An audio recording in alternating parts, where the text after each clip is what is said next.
أولا نأخذ الشوفان ونأخذ الطاحونة. نضع ملعقة طعام كبيرة من الشوفان ونضيف عليها ملعقة طعام كبيرة كذلك من الشاي الأخضر. قلت يمكن استبدال الشاي الأخضر بالأحمر أو الأسود. ونقوم بطحن المكونات مع بعضها ولكن لا يكون هنا طحن ناعم، نترك هنا حبيبات خشنة من أجل أولا عمل المقشر، ونتحصل عليه بهذا الشكل. نأخذ أي علبة أو برطمان لحفظ المقشر بها. يستخدم هذا المقشر لبشرة الوجه وحتى الجسم، ويستخدم لكامل الجسم طبعا. نأخذ 2 ملاعق شاي صغيرة من هذه المكونات، ثم نضيف عليها ملعقة طعام كبيرة من زيت جوز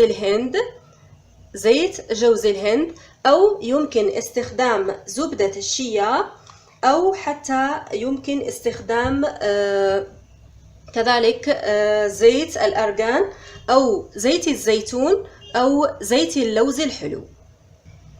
تخلط المكونات مع بعضها البعض.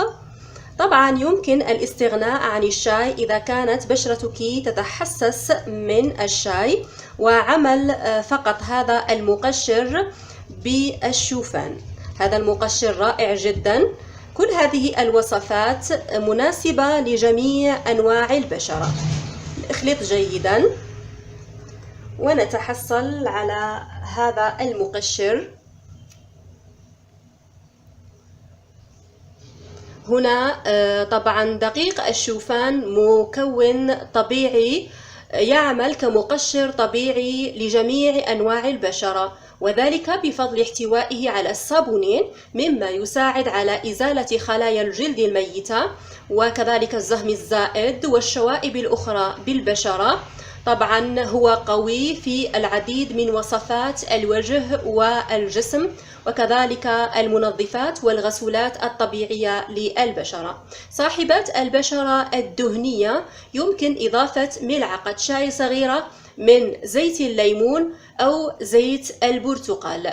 كما يمكن كذلك عمل هذا المقشر بالزبادي الطبيعي أو اليوغورت الطبيعي أو الروبا إذا كانت الزيوت لا تناسب بشرتك.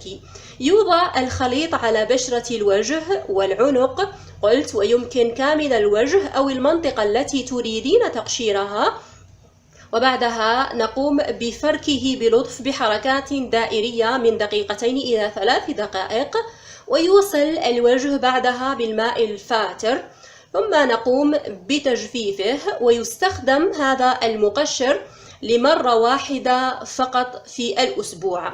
يليها عمل الوصفات طبعا هنا أو الماسكات. بالنسبة للماسكات نأخذ أول وصفة لدينا هنا ملعقة طعام كبيرة من العصير الخيار بقشره، وبعدها نقوم بطحن الباقي على شكل ناعم. نقوم بطحن الشوفان مع الشاي على شكل ناعم لعمل الماسكات به، كما يمكن فقط استعمال الشوفان لوحده. بديل عصير الخيار هنا يمكن استخدام مهروس التفاح، فهو مرطب طبيعي كذلك مع هذه الوصفة يجدد الخلايا. نأخذ قلت 2 ملاعق طعام كبيرة من الخيار أو مهروس التفاح، ونضيف عليه 2 ملاعق شاي من الشاي والشوفان، ونخلط المكونات مع بعضها البعض جيدا حتى الحصول على ماسك. طبعا قلت يستخدم بعد عمل المقشر مباشرة.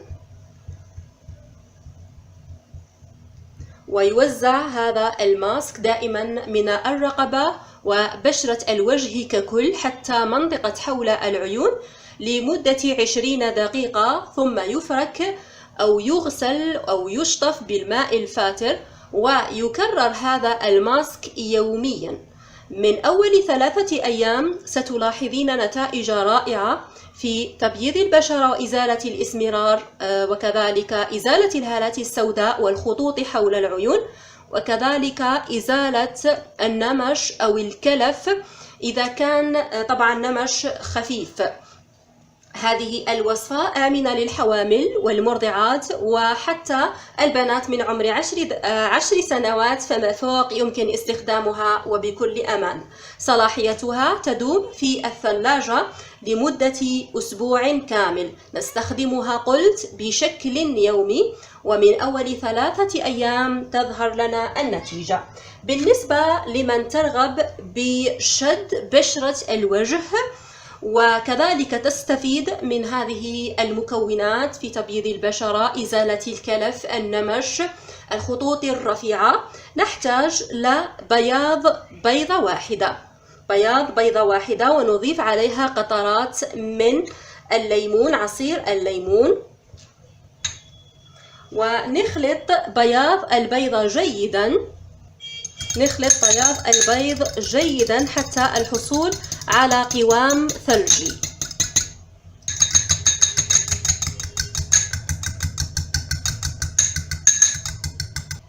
ثم نضيف لبياض بيضة واحدة 2 ملاعق شاي من الخليط الذي سبق وحضرناه. يمكن تحضير كمية كبيرة من هذا الخليط وحفظه في علبة زجاجية في مكان مظلم وجاف واستخدامه في الوصفات. ثم نخلط المكونات مع بعضها البعض جيدا. فيعتبر كذلك هذا القناع من أفضل الأقنعة قلت لشد بشرة الوجه ومقاومة التجاعيد وعلاج الخطوط الرفيعة، حيث يحتوي بياض البيض على بروتينات وفيتامينات مغذية للبشرة وتساعد على الحفاظ على شباب البشرة. يمكننا إضافة ملعقة شاي صغيرة من زيت زيتون بكر، هو مرطب للبشرة خاصة لصاحبات البشرة الجافة جدا ويحتوي على مضادات للأكسدة. وبعد عمل المقشر يمكن تطبيق هذا الماسك على بشرة الوجه دائما، بداية بالرقبة وكامل بشرة الوجه حتى منطقة حول العيون.